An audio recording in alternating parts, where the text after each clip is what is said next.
السلام عليكم ورحمة الله تعالى وبركاته. الحمد لله رب العالمين، والصلاة والسلام على سيد المرسلين وعلى آله وصحبه أجمعين.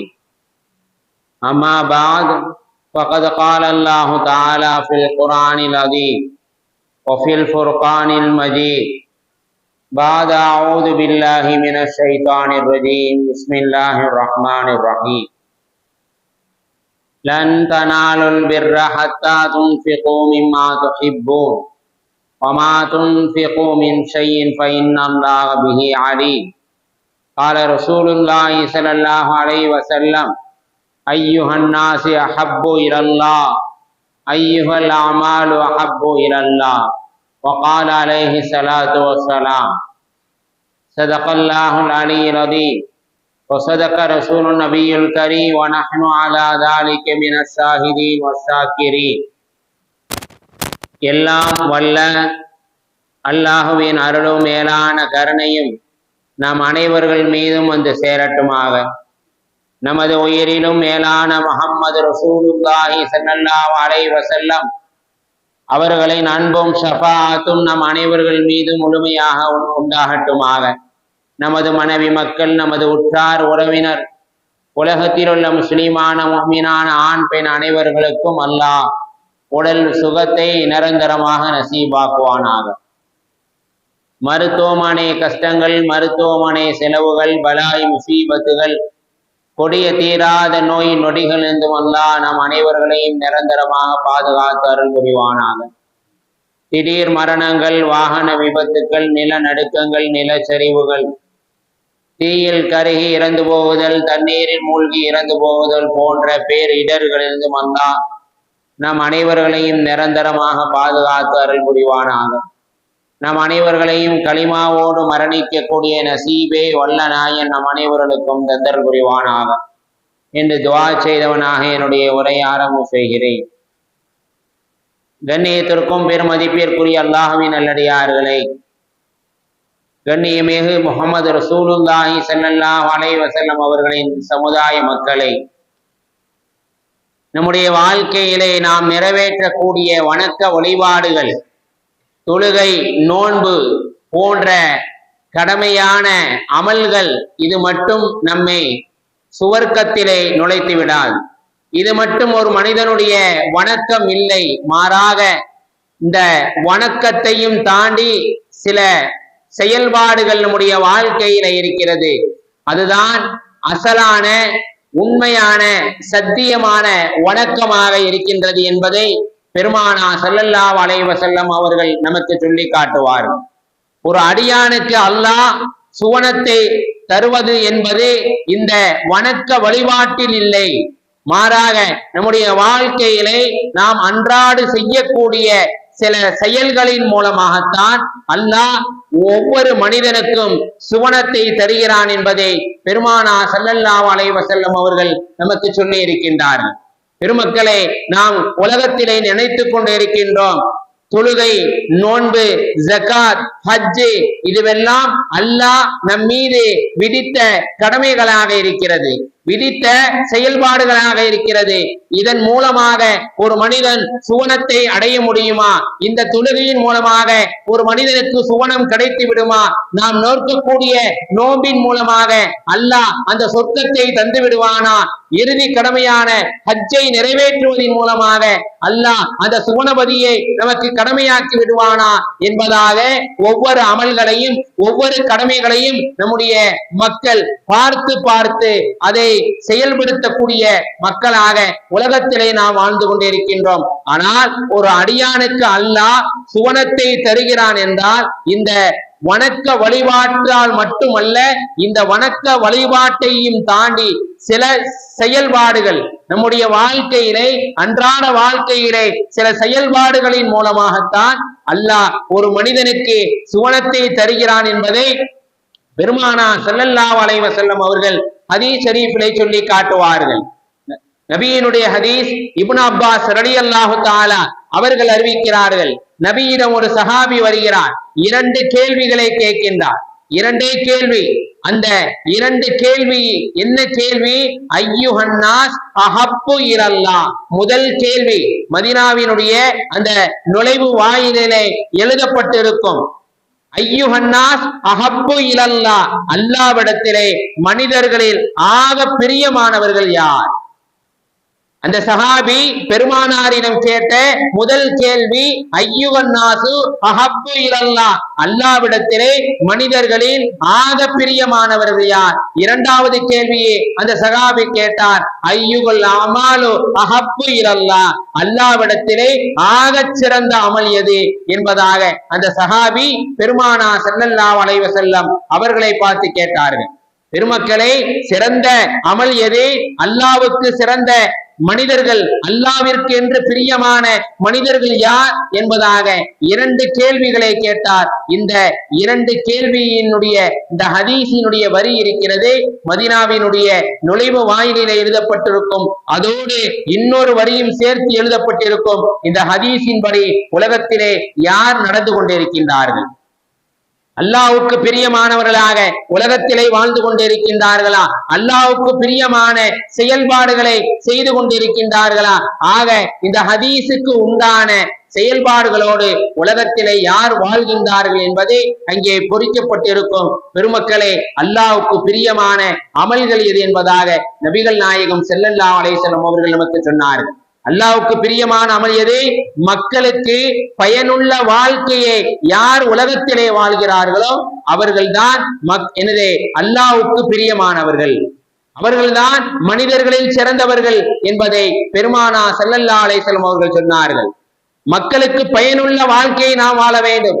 உலகத்திலே எவ்வளவோ நல்ல காரியங்களை நாம் செய்கின்றோம், எவ்வளவோ அமல்களை செய்கின்றோம்.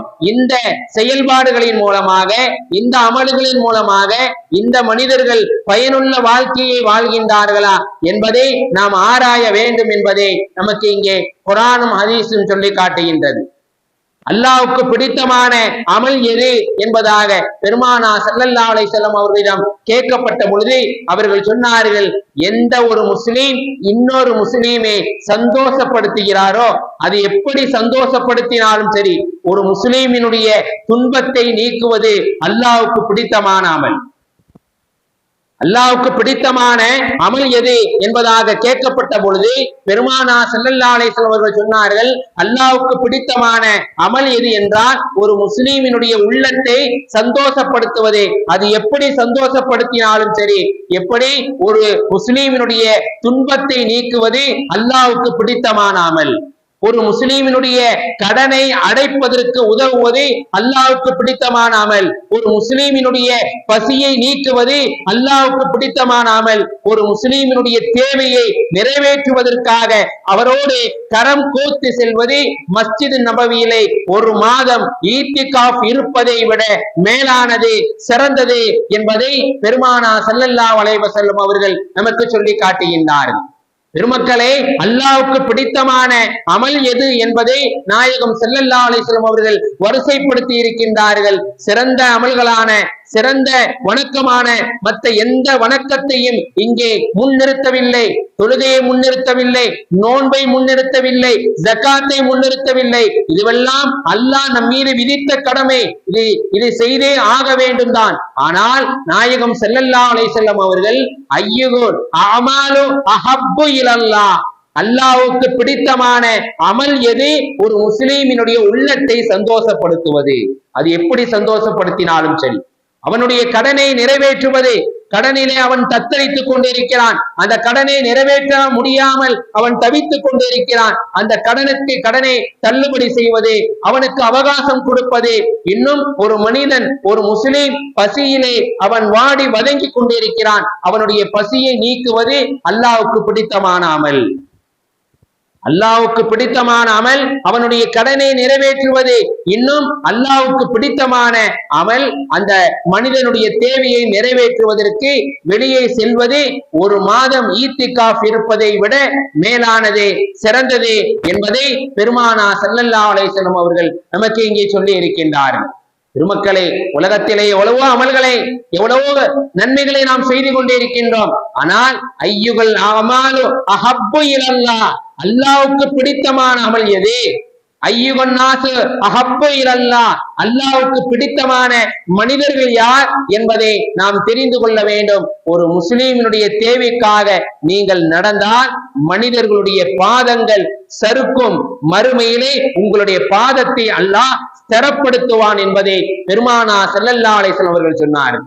உலகத்திலே ஒரு முஸ்லிம் கஷ்டப்படுகிறான் என்றால் அவனுடைய தேவையை நிறைவேற்றுவதற்காக நீங்கள் எடுத்து வைக்கக்கூடிய ஒவ்வொரு எட்டும் இருக்கிறதே, அது எந்த அளவுக்கு என்றால் நாளை மறுமையில நீங்கள் தத்தளித்துக் கொண்டிருக்கின்ற பொழுது உங்களுடைய பாதங்கள் சருகுதல் ஏற்படக்கூடிய அந்த நேரத்திலே நீங்கள் உலகத்திலே செய்த ஒரு முஸ்லிமினுடைய உள்ளத்தை சந்தோஷப்படுத்துவதற்காக, அவருடைய தேவையை நிறைவேற்றுவதற்காக நீங்கள் வெளிக்கிளம்பி சென்றீர்கள் அல்லவா, அதன் மூலமாக அல்லாஹ் உங்களை நாளை மறுமையிலே உங்களுடைய பாதத்தை ஸ்திரப்படுத்துவான் என்பதை பெருமானார் ஸல்லல்லாஹு அலைஹி வஸல்லம் அவர்கள் சொல்லி காட்டுவார்.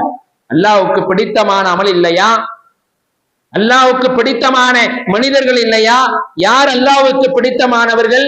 அல்லாஹ் குர்ஆனிலே தன்னுடைய நபியை பற்றி சொல்லி காட்டுவான். வமா அர்ஸல்னாக இல்லா ரஹ்மத்தல் லில் ஆலமீன், நபியே, நாயகத்தை இந்த உலகத்திற்கு நான் ரஹ்மத்தாக அனுப்பி வைத்தேன். எல்லா விதத்திலும் யாருக்கும் எந்தவித நோவினையும் கொடுக்காமல் பெருமானார் ஸல்லல்லாஹு அலைஹி வஸல்லம் அவர்கள் பயனுள்ளவர்களாக உலகத்திலே வாழ்ந்து வந்தார்கள்.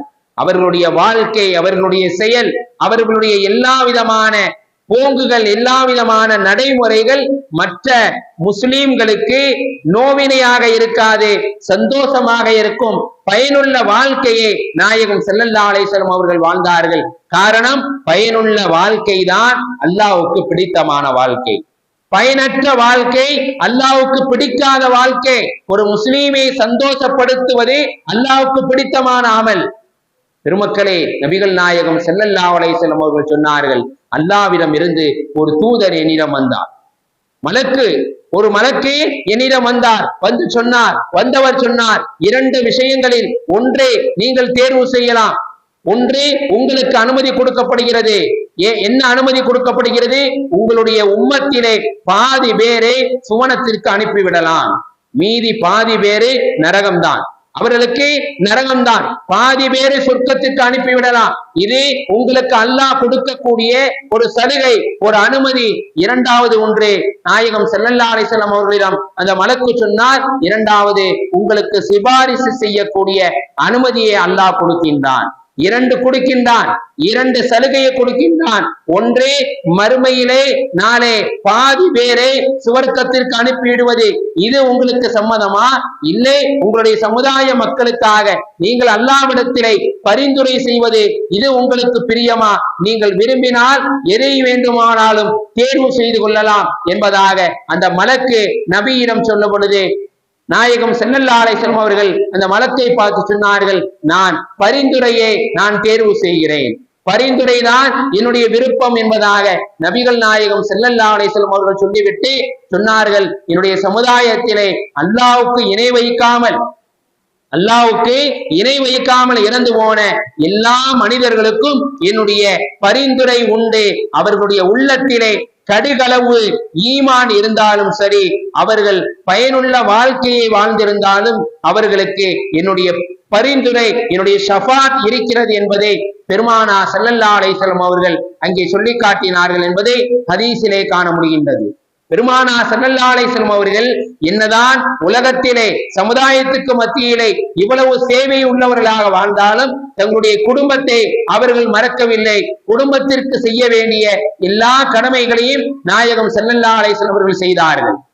உலகத்திலே ஒரு மனிதன் பயனுள்ள வாழ்க்கையை வாழ வேண்டும், மற்றவர்களுக்கு பிரயோஜனமான வாழ்க்கையை கொடுக்க வேண்டும் என்ற ஒரு நோக்கத்திலே தங்களுடைய குடும்பத்தை கவனிக்காமல் எத்தனையோ மக்கள் உலகத்திலே சமூக சேவை என்பதாக தன்னுடைய குடும்பத்தை மறந்து உலகத்திலே வாழ்கின்றார்கள். ஆனால் நாயகம் ஸல்லல்லாஹு அலைஹி வஸல்லம் அவர்கள் சமுதாயத்திற்கும் சேவை செய்தார்கள், மற்றவர்களுக்கும் பயனுள்ள வாழ்க்கையை கொடுத்தார்கள், தங்களுடைய குடும்பத்திற்கும் செய்ய வேண்டிய கடமைகளை அவ்வப்போது செய்தார்கள் என்பதை ஹதீஸிலே காண முடிகின்றது.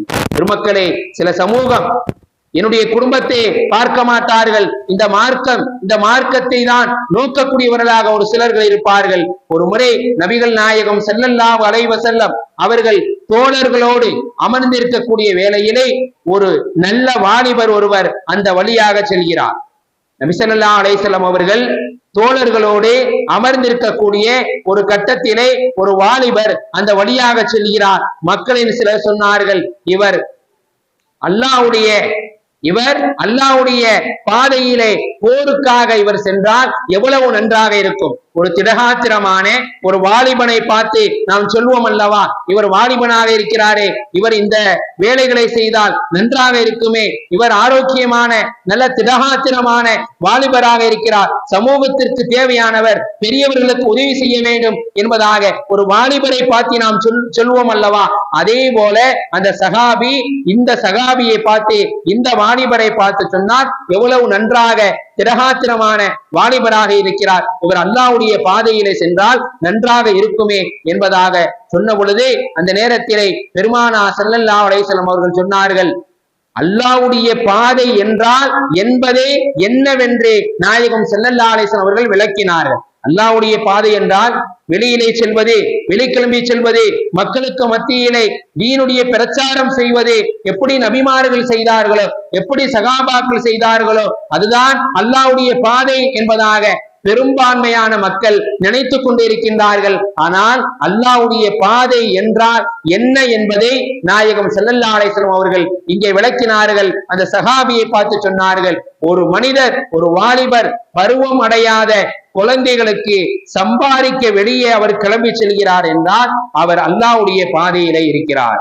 தன்னுடைய பிள்ளைகளுக்கு, தங்களுடைய பருவம் அடையாத பிள்ளைகளுக்கு சம்பாத்தியம் செய்வதற்காக வெளியிலே ஒரு மனிதர், ஒரு வாலிபர் வெளியே கிளம்பி செல்கிறார் என்றால் அவர் அல்லாஹ்வுடைய பாதையிலே இருக்கிறார். அவர் தன்னுடைய பிள்ளைகளுக்கு பயனுள்ள வாழ்க்கையை கொடுக்க நினைக்கின்றார் என்பதை நாயகம் ஸல்லல்லாஹு அலைஹி வஸல்லம் அவர்கள் சொன்னார்கள். இன்னும் சொன்னார்கள், இவர் சம்பாதிக்க செல்வது, இவர் வெளியே கிளம்பி செல்வது வயதான தன்னுடைய பெற்றோர்களுக்காக இவர் சம்பாதிப்பதற்காக வெளியே கிளம்பி செல்கிறார் என்றால் அதுவும் அல்லாஹ்வுடைய பாதை என்பதை நாயகம் ஸல்லல்லாஹு அலைஹி வஸல்லம் அவர்கள் சொன்னார்கள். இது அல்லாஹ்வுடைய பாதை, தன்னுடைய பருவமடையாத பிள்ளைகளுக்கு வெளியிலே சம்பாதிப்பதற்காக செல்வதும் ஃபீ ஸபீலில்லாஹ் அல்லாஹ்வுடைய பாதை, தன்னுடைய பெற்றோர்களுக்காக சம்பாதிக்க வெளியே கிளம்பி செல்வதும் அல்லாஹ்வுடைய பாதை. இன்னும் நாயகம் ஸல்லல்லாஹு அலைஹி வஸல்லம் அவர்கள் சொன்னார்கள், ஒருவர் தனக்காக தன்னுடைய தேவையை பூர்த்தி செய்ய சம்பாதிக்க வெளியே கிளம்பி சென்றால் அதுவும் அல்லாஹ்வுடைய பாதை. காலையிலே வெளியிலே செல்லக்கூடிய, வியாபாரத்திற்கு செல்லக்கூடிய ஒவ்வொரு வியாபாரியும் எனது அல்லாஹ்வுடைய பாதையிலே இருக்கக்கூடியவர்கள், ஒவ்வொரு முஸ்லிம்கள் அல்லாஹ்வுடைய பாதையிலே இருக்கக்கூடியவர்கள் என்பதை நாயகம் ஸல்லல்லாஹு அலைஹி வஸல்லம் அவர்கள் சொன்னார்கள்.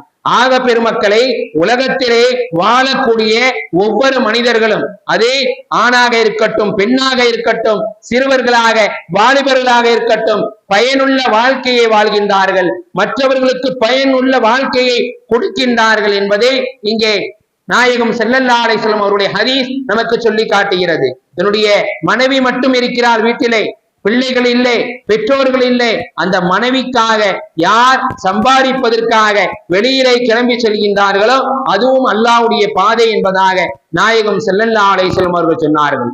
ஆக முதலிலே நம்முடைய குடும்பத்திற்காக நாம் உழைக்க வேண்டும், இரண்டாவதுதான் சமூகத்திற்காக நாம் உழைப்பது என்பது இந்த மார்க்கத்திலே சொல்லப்பட்ட முக்கியமான விஷயமாக இருக்கின்றது. பெருமக்களை, நீங்கள் பெரிய சமூக சேவை உடையவராக இருந்தாலும் சரி, மிகப்பெரிய சேவகராக இருந்தாலும் சரி, நபிகள் நாயகம் ஸல்லல்லாஹு அலைஹி வஸல்லம் அவர்கள் முதலிலே தன்னுடைய மனைவி மக்களுக்கு உள்ள ஹக்கை அவர்கள் குறைத்ததே இல்லை. எவ்வளவு பெரிய தியாகியாக உலகத்திலே வாழக்கூடிய, எவ்வளவு பெரிய தியாகியாக இருந்தாலும் சரி, எவ்வளவு பெரிய சமூக சேவகராக இருந்தாலும் சரி, நாயகம் ஸல்லல்லாஹு அலைஹி வஸல்லம் அவர்கள் தங்களுடைய குடும்பத்திற்கு கொடுக்கக்கூடிய ஹக்கை அவர்கள் குறைத்ததே இல்லை. குடும்பத்திற்கு செலுத்த வேண்டிய, அவர்களுக்கு செய்ய வேண்டிய எல்லா தேவைகளையும் சரி செய்து கொடுப்பார்கள் என்பதை இந்த ஹதீஸ் நமக்கு சொல்லி காட்டுகிறது. மனைவிமார்களுக்கு அவர்களுக்கு வருடாந்திரம் கொடுக்கக்கூடிய நஃபகா, அவர்களுக்கு கொடுக்கக்கூடிய செலவீனங்கள் எல்லாவற்றையும் நாயகம் ஸல்லல்லாஹு அலைஹி வஸல்லம் அவர்கள் கொடுத்தார்கள். நான் சமூக சேவராக இருக்கிறேன், நான் மக்களுக்கு பயனுள்ளவனாக உலகத்திலே வாழ வேண்டும் என்பதாக அவர்கள் குடும்பத்தை மறக்கவில்லை. குடும்பத்திற்கு செய்ய வேண்டிய கடமையை செய்யாமல் இருக்கவில்லை. வெறுமன சமூகத்திற்கு மட்டும் செய்யவில்லை, எல்லா மக்களுக்கும் பயனுள்ளவர்களாக இருந்தார்கள். எங்களுடைய பிள்ளைகள், தங்களுடைய மனைவி மக்கள், தங்களுடைய உற்றார் உறவினர்கள், எல்லா மக்களுக்கும் நாயகம் ஸல்லல்லாஹு அலைஹி வஸல்லம் அவர்கள் அழகான வாழ்க்கையை வாழ்ந்து காட்டினார்கள். இப்படித்தான் வாழ வேண்டும் என்பதாக நமக்கு சொல்லி இருக்கின்றார்கள். ஹதீஸிலே வருகிறது, நபிகள் நாயகம் ஸல்லல்லாஹு அலைஹி வஸல்லம் அவர்கள் தங்களுடைய மனைவிமார்களுக்கு கொடுத்த தானிய வகைகள், எக்கச்சக்கமாக தானிய வகைகளை கொடுத்திருக்கின்றார்கள். ஒரு நேரத்திலே அந்த தானியங்களை எங்களுக்கு போதவில்லை என்பதாக நபி ஸல்லல்லாஹு அலைஹி வஸல்லம் அவர்களிடம் நபியினுடைய மனைவிமார்கள் சண்டை போட்டார்கள். அதை நாயகம் ஸல்லல்லாஹு அலைஹி வஸல்லம் அவர்கள் கண்டித்தார்கள். அதன் காரணமாக எத்தனை நாட்களாக பேசாமலும் தங்களுடைய மனைவிமார்களோடு நாயகம் ஸல்லல்லாஹு அலைஹி வஸல்லம் அவர்கள் இருந்திருக்கின்றார்கள் என்பதை ஹதீஸிலே காண முடிகின்றது. பெருமக்களே, பொது விஷயத்திலே ஈடுபடுபவர்கள் சிறுவர்கள் முதல் பெரியவர்கள் வரை எல்லோரினுடைய துயரத்திலும் நாயகம் ஸல்லல்லாஹு அலைஹி வஸல்லம் அவர்கள் பங்கு எடுப்பார்கள். இது நபிகள் நாயகம் ஸல்லல்லாஹு அலைஹி வஸல்லம் அவர்களுடைய அழகான வாழ்க்கையாக இருந்து கொண்டிருக்கின்றது. உலகத்திலே ஒரு மனிதன் வாழ்கிறான் என்றால் மற்றவனுக்கு தொந்தரவு கொடுக்காதவனாக, மற்றவனுக்கு நோவினை கொடுக்காதவனாக உலகத்திலே வாழ வேண்டும். பயனுள்ள வாழ்க்கையை நாம் கொடுக்க வேண்டும். அதைத்தான் நமக்கு இஸ்லாம் சொல்லி காட்டுகிறது. நபி ஸல்லல்லாஹு அலைஹி வஸல்லம் அவர்கள் ஹஜ்ரத் அனஸ் ரலியல்லாஹு தஆலா அவர்களுடைய வீட்டுக்கு அடிக்கடி செல்லக்கூடியவர்களாக இருப்பார்கள். அனஸ் அவர்கள் பெருமானாருக்கு 10 வருடங்கள் வேலை செய்தவர்கள், அடிக்கடி செல்லக்கூடியவர்களாக இருப்பார்கள். ஒரு தடவை நபி ஸல்லல்லாஹு அலைஹி வஸல்லம் அவர்கள் அனஸ் ரலியல்லாஹு தஆலா அவர்களுடைய வீட்டுக்கு வருகிறார்கள். வீட்டின் வெளியே அனஸ் என்ற அந்த சகோதரர், அனசுடைய சகோதரர் அபூ உமைர் என்பவர் வெளியிலே சோகமாக உட்கார்ந்து இருக்கின்றார்கள். அனஸ் ரலியல்லாஹு தஆலா அவர்களுடைய சகோதரர் சோகமாக வெளியே உட்கார்ந்து இருக்கின்றார்கள். நபி ஸல்லல்லாஹு அலைஹி வஸல்லம் அவர்கள் வீட்டுக்கு வருகின்றார்கள்.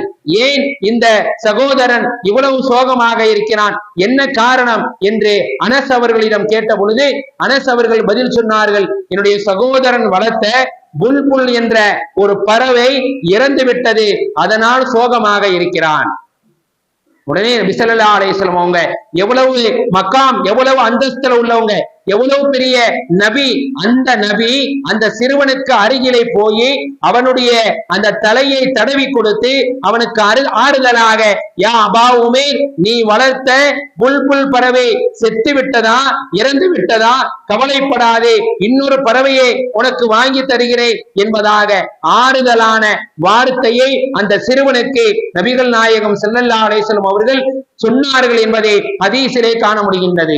எந்த நேரத்திலும் யாரும் தன்னுடைய மனம் நோவினைப்பட்டு விடக்கூடாது, தன்னுடைய மனம் கஷ்டப்பட்டு விடக்கூடாது என்ற விதத்திலே நாயகம் ஸல்லல்லாஹு அலைஹி வஸல்லம் அவர்கள் ஒவ்வொரு கட்டத்திலும் மக்களுக்கு பயனுள்ளவர்களாக உலகத்திலே வாழ்ந்திருக்கின்றார்கள், பயனுள்ள வாழ்க்கையை கொடுத்திருக்கின்றார்கள். நபிகள் நாயகம் ஸல்லல்லாஹு அலைஹி வஸல்லம் அவர்களுடைய பேத்தி அபூ உமாமா சிறு குழந்தை, அவர்களுடைய தாய் ஜெய்னப் நபியினுடைய மகளார் இறந்து போய்விட்டார்கள். நபி ஸல்லல்லாஹு அலைஹி வஸல்லம் அவர்கள் அந்த பிள்ளையின் மீது அதிகமாக பாசம் வைத்திருந்தார்கள். நபியினுடைய சிறுவர்களுக்கு உண்டான துணி ஒன்று நபி ஸல்லல்லாஹு அலைஹி வஸல்லம் அவர்களுடைய சிறுவர்களுக்கு உண்டான துணி வந்தது. அந்த நேரத்திலே நாயகம் ஸல்லல்லாஹு அலைஹி வஸல்லம் அவர்கள் கேட்டார்கள், இப்னு உம்மு காலித் எங்கே என்பதாக கேட்டார்கள். உம்மு காலித் எங்கே என்று கேட்டவுடன் இதோ உம்மு காலித் இருக்கிறார் என்பதாக சொல்லப்பட்டவுடன் அந்த ஆடையை அந்த சிறுமிக்கு அணிவித்து அவர்களை சந்தோஷப்படுத்தினார்கள். அந்த நேரத்திலே அவர்களுக்கு ஏற்பட்ட மகிழ்ச்சிக்கு அளவே இல்லை. பெருமக்களே, அந்த சிறுவர்களை சந்தோஷப்படுத்தியது, சிறுவர்கள் மீது இரக்கம் காட்டுவது நாயகம் ஸல்லல்லாஹு அலைஹி வஸல்லம் அவருடைய வாழ்க்கையிலே இயற்கையாகவே இருந்தது. மக்களுக்கு ஒவ்வொரு நேரத்திலும் பயனுள்ளவர்களாக உலகத்திலே வாழ்ந்தார்கள் என்பதை நாம் காண முடிகின்றது. நாம் வாழ்க்கையிலே ஒரு நோயாளியை நாம் போய் சந்தித்தாலும் அந்த நோயாளிக்கு உண்டான ஆறுதலான வார்த்தையை கூற வேண்டும் என்பதாக இஸ்லாம் நமக்கு சொல்லி காட்டுகின்றது. ஒரு நோயாளியை போய் நலன் விசாரிப்பது எதற்கு? மார்க்கம் என்ன சொல்லி காட்டுகிறது? அவருடைய உள்ளம் உடைந்து விடாமல் அவருக்கு அருகாமையிலே உட்கார்ந்து துவா செய்ய வேண்டும், ஆறுதலான வார்த்தைகளை கூற வேண்டும் என்பதாக பெருமானார் ஸல்லல்லாஹு அலைஹி வஸல்லம் அவர்கள் சொன்னார்கள். ஒரு மனிதர் நோயாளியை பார்க்க சென்றால் 2 விஷயம் செய்ய வேண்டும். நாயகம் ஸல்லல்லாஹு அலைஹி வஸல்லம் அவர்கள் சொன்னார்கள். அந்த 2 விஷயங்கள் என்ன? ஒன்று, உங்களுடைய மனதுக்குள்ளே சொல்ல வேண்டும். 2, சப்தமாக சொல்ல வேண்டும். மனதுக்குள் சொல்ல வேண்டும். இந்த நோய் என்ன சொல்ல வேண்டும்? அந்த மனிதரை பார்த்து நாம் உள்ளத்திலே மனதுக்குள்ளே சொல்ல வேண்டும், யா அல்லாஹ், இவருக்கு ஏற்பட்ட இந்த கடுமையான நோயை விட்டும் யா அல்லாஹ் என்னை உலகத்திலே பாதுகாத்து விட்டாயே, அல்ஹம்துலில்லாஹில்லதி மிம்மப்தலாக்க வஃபضலனி அலா கஸீரின் என்ற துஆவை மனதுக்குள்ளே ஓத வேண்டும். இவருக்கு ஏற்பட்ட நோயை விட்டும் என்னை பாதுகாத்து விட்டாயே என்பதாக மனதுக்குள்ளே சொல்ல வேண்டும். நாம் வெளிப்படுத்தி சொன்னால் அதனுடைய அர்த்தங்கள் தெரிந்து அவருடைய உள்ளம் எங்கே சங்கடப்படும். ஆகையால் இந்த துஆவை மனதுக்குள்ளே ஓத வேண்டும். 2வது, சப்தமாக அவருக்காக வேண்டி துஆ செய்ய வேண்டும். யா அல்லாஹ், இவருக்கு ஏற்பட்ட நோயை நீ சீக்கிரமாக என்ன செய், சரி செய், இவரை ஆரோக்கியம் உள்ளவராக ஆக்கு என்பதாக சப்தமாக இவருக்கு துஆ செய்ய வேண்டும் என்பதை பெருமானார் ஸல்லல்லாஹு அலைஹி வஸல்லம் அவர்கள் சொன்னார்கள். பெருமக்களே, உலகத்திலே ஒரு நோயாளியை சந்திக்க சென்றாலும் சரி, ஒரு நல்ல மனிதரை சந்திக்க சென்றாலும், அவர்களுக்கு ஆரோக்கியமானவர்களை சந்திக்க சென்றாலும் அவர்களுக்கு பயனுள்ள வார்த்தைகளை அவர்களுக்கு சொல்ல வேண்டும். பயனுள்ள வாழ்க்கையை வாழ வேண்டும் என்று நாம் இஸ்லாம் நமக்கு கற்றுக் கொடுக்கின்றது என்பதை குர்ஆனிலும் ஹதீஸிலும் காண முடிகின்றது.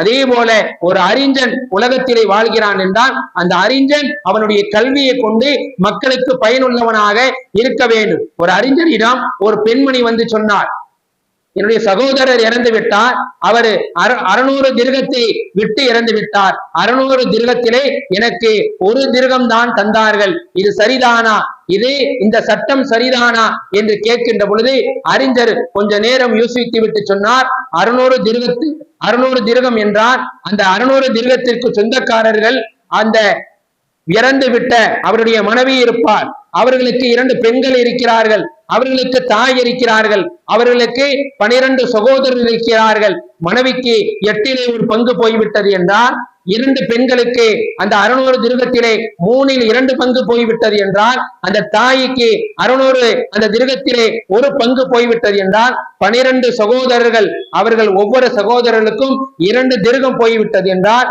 ஒரே ஒரு சகோதரி நீ இருக்கிறார், உனக்கு 1 திர்கம் தான் சொந்தமாகும் என்பதாக அந்த அறிஞர் அந்த பெண்மணியை பார்த்து சொன்னார். ஆக பெருமக்களே, மசாயில்கள், சட்டங்கள் இதுவெல்லாம் தெளிவாக நாம் தெரிந்திருக்க வேண்டும். நம்மை நாடி ஒருவர் வந்து கேள்விகள் கேட்டால் இந்த விளக்கமான விஷயங்களை நாம் தெளிவாக சொல்ல வேண்டும். அதுதான் நம்முடைய கல்விக்கு உண்டான பயன், பிரயோஜனம் என்பதை இங்கே மார்க்க நமக்கு சொல்லி காட்டுகின்றது.